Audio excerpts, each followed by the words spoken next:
Beliau takut karena diatur orang. Kamu harus bertuhan, kan bertuhan. Kalau kamu bertuhan harus menghadap ke barat. Kalau tidak menghadap ke barat kan merasa kurang, merasa tidak enak. Karena didoktrin oleh sesuatu. Tapi kalau orang Jawa, kejawen atau kejawan, tidak memaksa.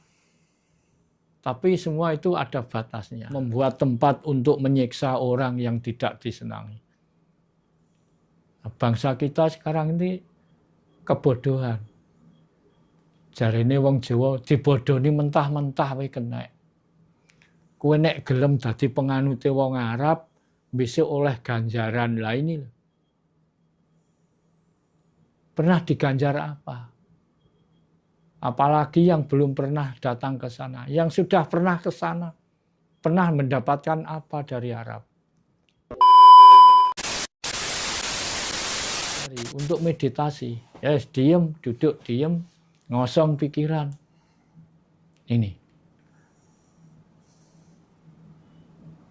Lah, dengan teknologi canggih sekarang ini banyak HP, banyak apa-apa. Ya. Kita sebagai orang tua harus tetap ngawasi anak-anak kita. Cara bisa mengurangi jiwa kita kemasukan budaya asing. Jangan dengarkan budaya asing. Karena apa? Rata-rata kita ini dibodohi mentah-mentahan. Dijelaskan loh.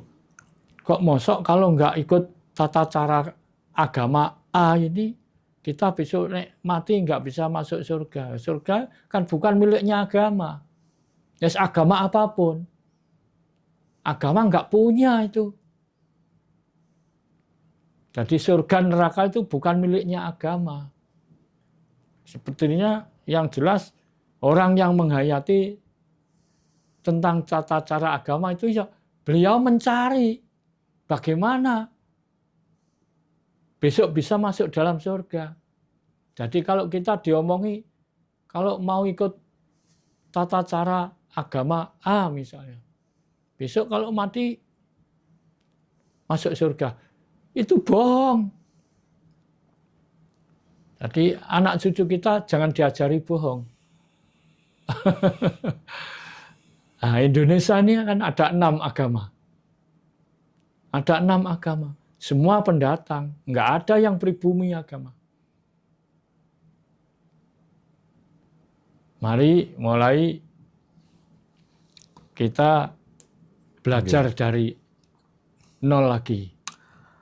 Dibiasakan untuk, intinya jangan dengki lah. Jangan dengki sesama orang. Jangan jahat sama binatang. Ini ditakuti. Kalau kamu jahat itu termasuk melakukan dosa. Dosa itu menyakiti orang lain itu dosa. Kalau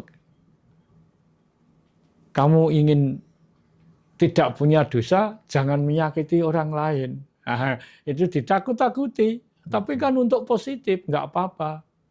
Tapi itu betul. Itu ajaran positif. Benar itu. Kalau kamu jahat dengan binatang, besok ya dibalas dengan binatang loh. Nah, jadi kita harus belajar kembali.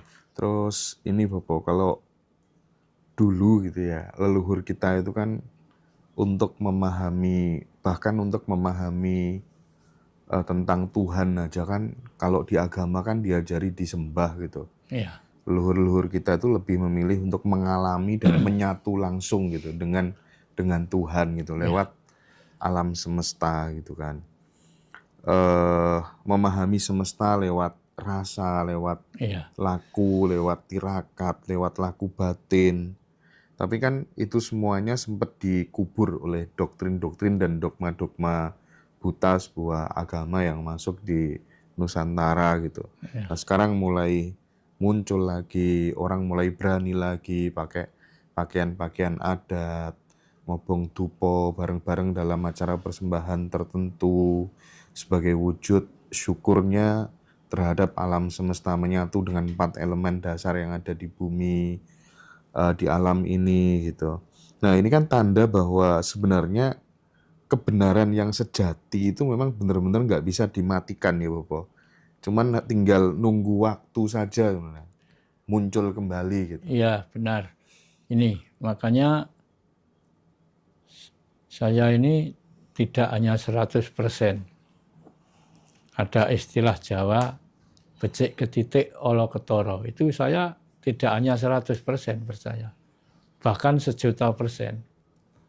Tinggal waktunya. Lah, agama dan orang kepercayaan atau orang penghayat sekarang ini sudah dibilang penghayat.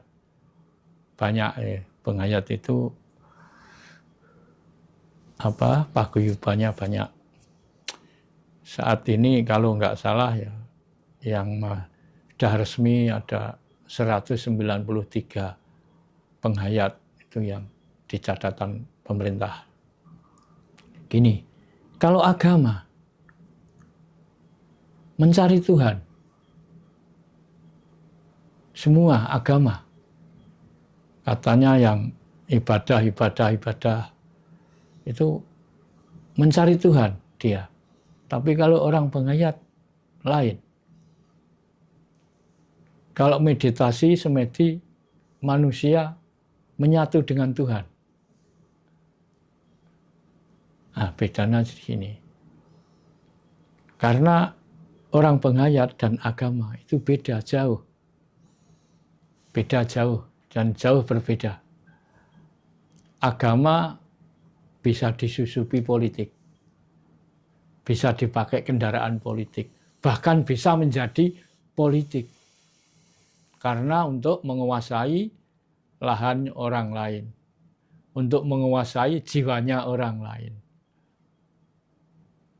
Dogma, doktrin agama. Tapi kalau penghayat beda. Penghayat hanya untuk memberi pengertian aja. Entah bagaimana caranya. Kamu punya tata cara bagaimana, silahkan. Karena menyatu dengan Tuhan itu ya sebetulnya ya tidak mudah, ya tidak sulit. Kenapa saya katakan? Tidak mudah karena orangnya masih kena gangguan luar. Masih fanatik dengan satu yang lain. Tatanan agama harus gini, harus gini. Kalau penghayat kan enggak. Silahkan Anda meditasi atau semedi bagaimana caranya. Yang penting lepas pikiran yang negatif. Syaratnya gunakanlah pikiran ini dengan positif. Tapi jangan keras-keras. Biar berjalan dengan semestinya saja. Berjalan dengan alami. Karena kalau kita sudah diem, patrap semedi atau meditasi, entah kamu menghadap ke sana, entah madhab kemana saja, tidak masalah. Jadi kenapa Bopo? Kenapa orang khususnya orang kejawen ya tidak pernah mempermasalahkan orang patrap semedi itu menghadap kemana saja itu nggak masalah, itu kenapa? Iya, karena yang disembah itu kan bukan mata angin, bukan arah, bukan kiblat. Tidak harus menghadap kemana-kemana. Nah, nanti kalau sudah waktunya, di tatanan penghayat itu kan ada tatarannya masing-masing. Contohnya aja di sini, di tempat saya, ajaran sedulur sejati Nusantara ini. Sekarang sudah menjadi sedulur sejati Nusantara. Tadinya hanya Kaurus sedulur sejati. Ini ya asalnya dari Romo Abu Ali ya. Setelah Romo Abu Ali wafat, yang berkelanjutan sampai sekarang ini yang ingin belajar, ingin mengetahui semakin lama semakin banyak. Jadi kita warga sedulur sejati melebarkan sayap. Karena yang ikut belajar tidak hanya orang Jawa aja. Ada yang dari luar negeri. Ada yang dari Den Haag itu datang di Tuban sana ikut belajar.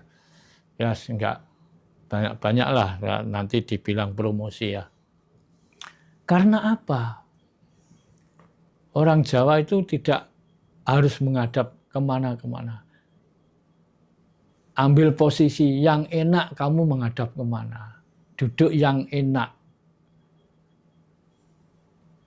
Duduk yang enak, yang nyaman, aman, nyaman. Karena apa? Meletakkan rasa. Meletakkan rasa ini tidak harus diatur orang.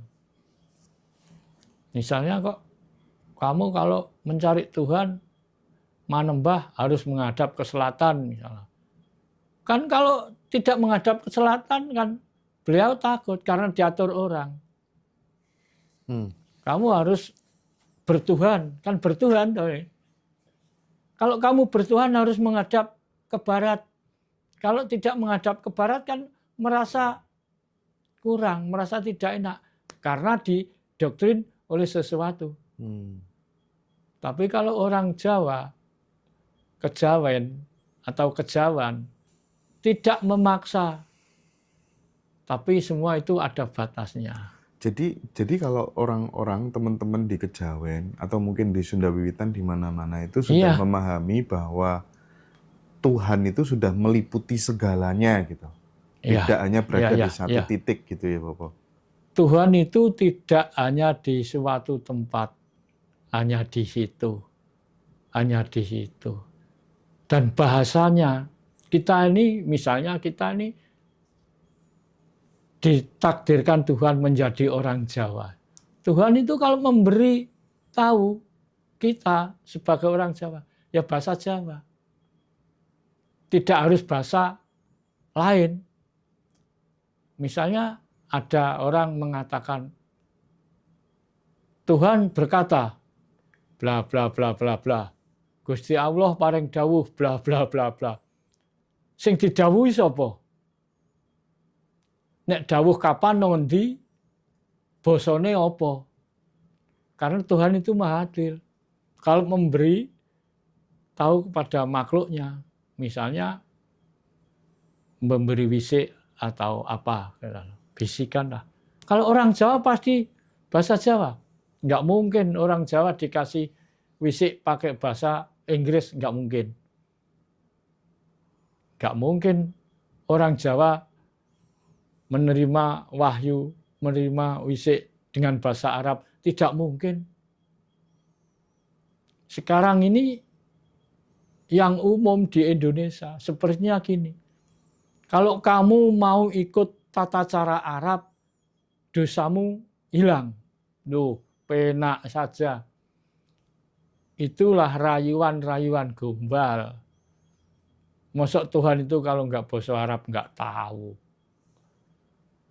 Kan kita diciptakan Tuhan itu kan menjadi orang Jawa, menjadi orang Indonesia. Oh, yang dari Cina itu yang lahir di Jawa ya pakai bahasa Jawa, bahasa Indonesia, tahu kok.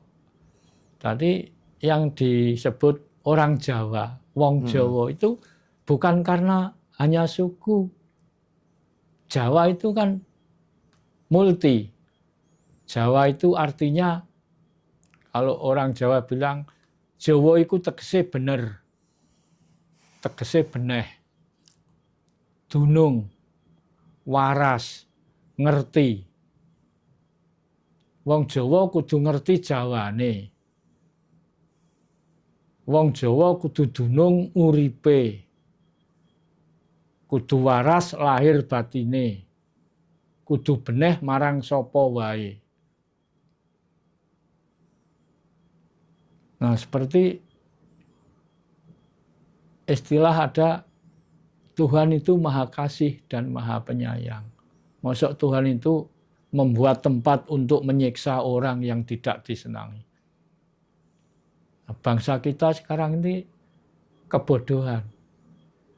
Jarine wong Jawa dibodoni mentah-mentah wae kena. Kowe nek gelem dadi penganute wong Arab, besok oleh ganjaran. Lah ini loh. Pernah diganjar apa? Apalagi yang belum pernah datang ke sana. Yang sudah pernah ke sana, pernah mendapatkan apa dari Arab?